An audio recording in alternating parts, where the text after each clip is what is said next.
I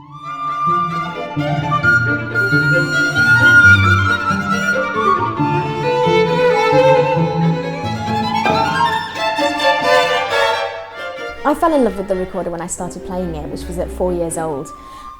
And it has such a beautiful sound. It has a really pure sound, but it's incredibly expressive, which I love.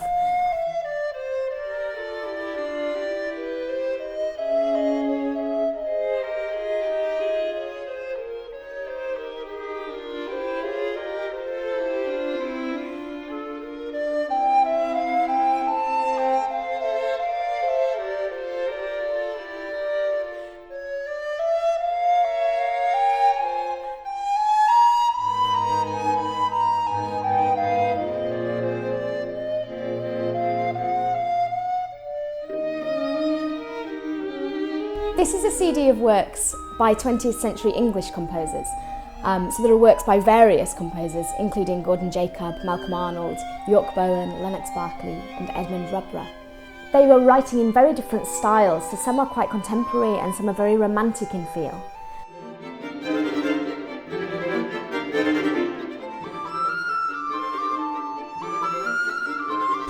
The Gordon Jacob Suite is possibly one of my favourite works on the disc. It's a collection of dance movements, and Gordon Jacob writes incredibly idiomatically for the recorder. He really uses it so well, and there are so many different colours within it.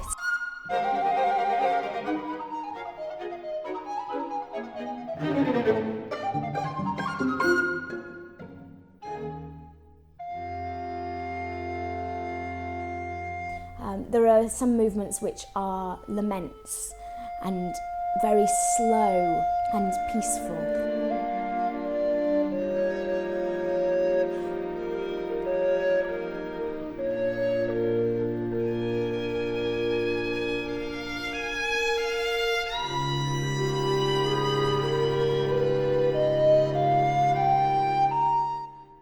And then there's a burlesque alla rumba, which is really passionate and driven.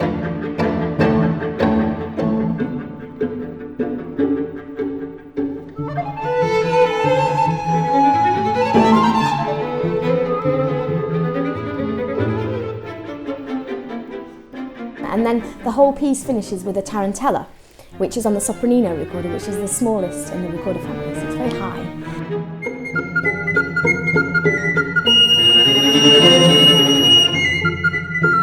And it's incredibly driven, very rhythmic and very exciting.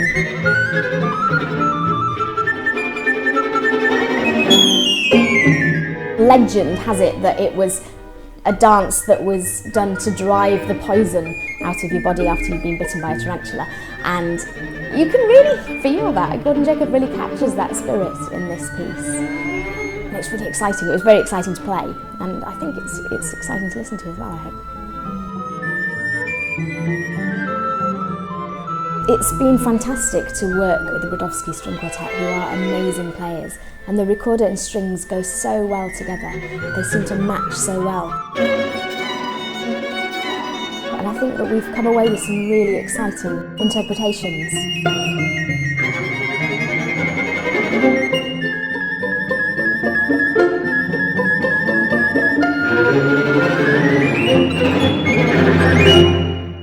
The York Bowen and Lennox Berkeley sonatinas were written either side of the Second World War, and they're very, very different in feel. The Lennox Berkeley is quite full of angst. You can hear the feeling that there must have been around just before the outbreak of war. The second movement is really sparse, very slow and absolutely beautiful. And when I was recording it, I was imagining an image of somebody sitting very, very far away, very still, maybe by a river. And that was the kind of feeling that I had of this complete peace, stillness. The last movement is a big contrast to that. It's very witty. It starts with a mock fanfare opening. It has lots of witty interchanges between the piano and the recorder, and it's quite sarcastic. Whereas the York Bowen is very romantic in feel. York Bowen was an amazing pianist, and the part for the piano is absolutely fantastically written. It's a very positive work, I think. York Bowen is sometimes referred to as the English Rachmaninoff, but he certainly knew how to write for the piano very well, and the voicings are wonderful. Every time there's a beautiful 4-bar sequence, and you have very many different options. But it's a joy to play his music.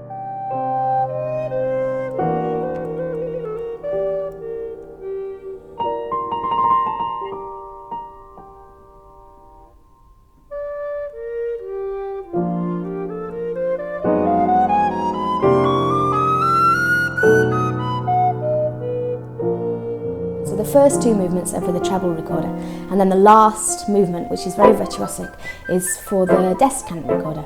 And so it's really different in colour.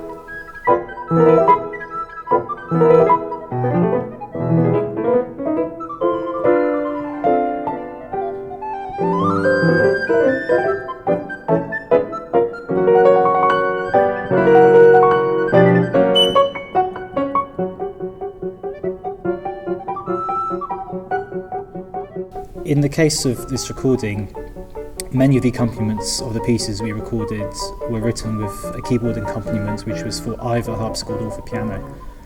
And we chose to do all of the accompaniments on the piano because, looking at the various correspondence between the composers and Dolmetsch, the piano was favoured. Dolmetsch actually commissioned York Bowen to write a piece for recorder and harpsichord, but in the process of trying to do so, York Bowen basically gave up and said, "Can I write it for piano instead?"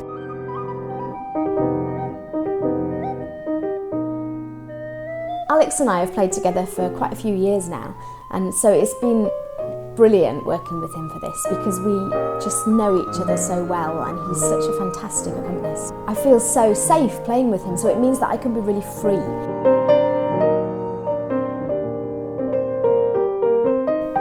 We've played a lot of these works many times in concerts, and so it was really exciting to kind of come back to them afresh and really think about the choices that we'd made and change some of those choices and keep it exciting, and I can't think of a better person to have done that with.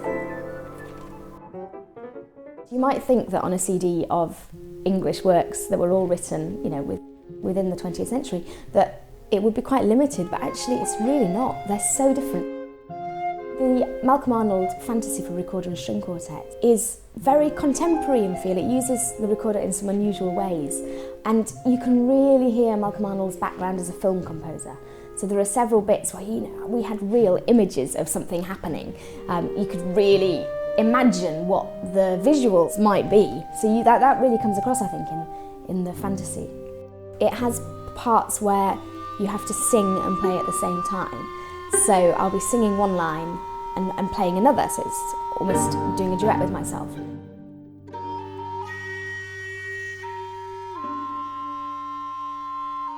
The effect is quite ethereal and quite unlike anything else, so that was very exciting. That's also the first time that this piece has been recorded in its original context, in its original version.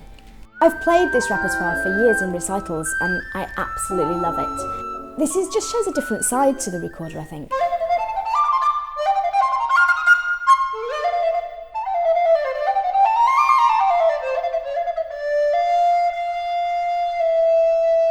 I absolutely love the works on this disc, and I hope that you enjoy listening to them as much as we've enjoyed recording them.